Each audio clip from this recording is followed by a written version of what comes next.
ఎవరైనా ఎమ్మెల్యేకి సంబంధించి అవినీతి అక్రమాల గురించి విమర్శలు చేస్తుంటే ప్రత్యర్థులైతే రాజకీయాల కోసం అనుకోవచ్చు, కానీ సొంత పార్టీ వాళ్ళే చాలా పెద్ద అభియోగాలు మోపుతున్నారంటే అంతో ఎంతో నిజం ఉందని అంచనా వేయాల్సి ఉంటుంది.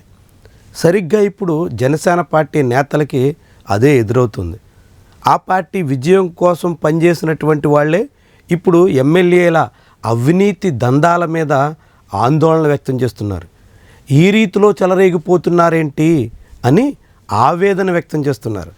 చాలామంది సీనియర్ నాయకులు కూడా ఇప్పుడు రాష్ట్రంలో ఉన్నటువంటి జనసేన ఎమ్మెల్యేల వ్యవహార శైలి పట్ల కలత చెందుతున్నారు.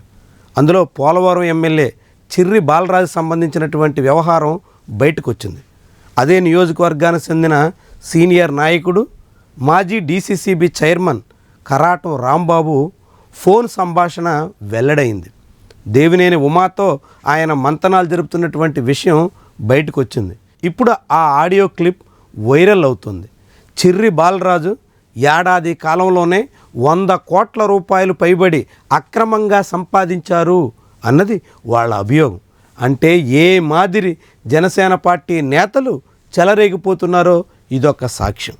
పోలవరం ఎమ్మెల్యే ఒక్కరే కాదు, కాకినాడ రూరల్లో ప్రాతినిధ్యం వహిస్తున్న పంతో నానాజీ, ఆయన ఒకవైపు, ఆయన తనయుడు, భార్య, బంధువులు తలా వైపు అన్నట్టుగా ఇదేచ్ఛగా చెలరేగిపోతున్నారన్న అభియోగాలు ఉన్నాయి.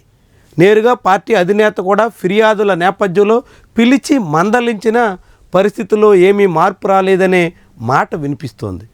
యలమంచిలి ఎమ్మెల్యే విజయకుమార్ ఎంత యథేచ్ఛగా సాగిపోతున్నారో జనసేన నేతలకు కూడా అంతూ పొంతూ లేదు. యథేచ్ఛగా అక్కడ ఉన్నటువంటి ఇండస్ట్రియల్ ఏరియాలో దందా సాగిస్తున్నారనేటువంటి ఫిర్యాదులు జనసేన నేతల నుంచే వస్తున్నాయి.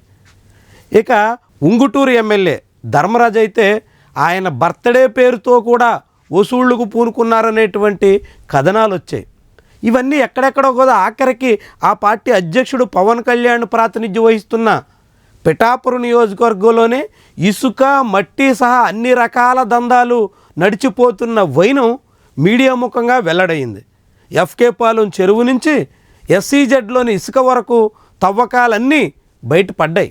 అంటే పవన్ కళ్యాణ్ సొంత నియోజకవర్గం పిఠాపురం నుంచి ఆఖరికి పోలవరం ఎమ్మెల్యే చిర్రి బాలరాజు నియోజకవర్గం వరకు ఎక్కడ జనసేన పార్టీ ఎమ్మెల్యేలు తగ్గేదేలే అన్నట్టుగా సాగుతున్నట్టు స్పష్టమవుతోంది. వీటికి సంబంధించినటువంటి అవినీతి భాగోతాల్ని స్వయంగా జనసేన పార్టీ వాళ్లే బయటపెడుతున్నారు.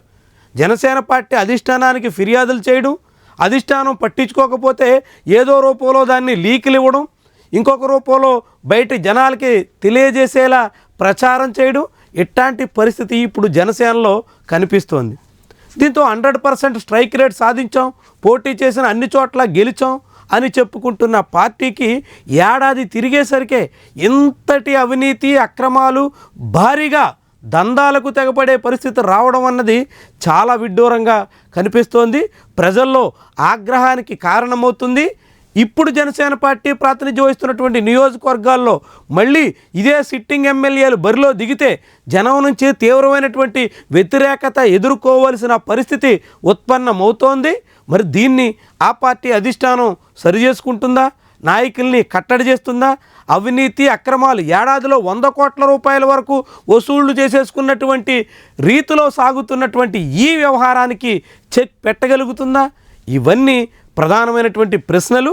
మరి జనసేన పార్టీ నాయకత్వం ఏ రీతిన నియంత్రిస్తుంది? అందుకు కూటమి నాయకత్వం ఎంతవరకు ప్రాధాన్యత ఇస్తుంది? పట్టపగ్గాలు లేకుండా చెలరేగిపోతున్నటువంటి ఎమ్మెల్యేలను ఎంత మేరకు అడ్డుకోగలుగుతుంది? ఇదే రాబోయే రోజుల్లో ఆ పార్టీ భౌతవ్యాన్ని తేల్చే ముఖ్యమైన అంశాల్లో ఒకటవుతుంది.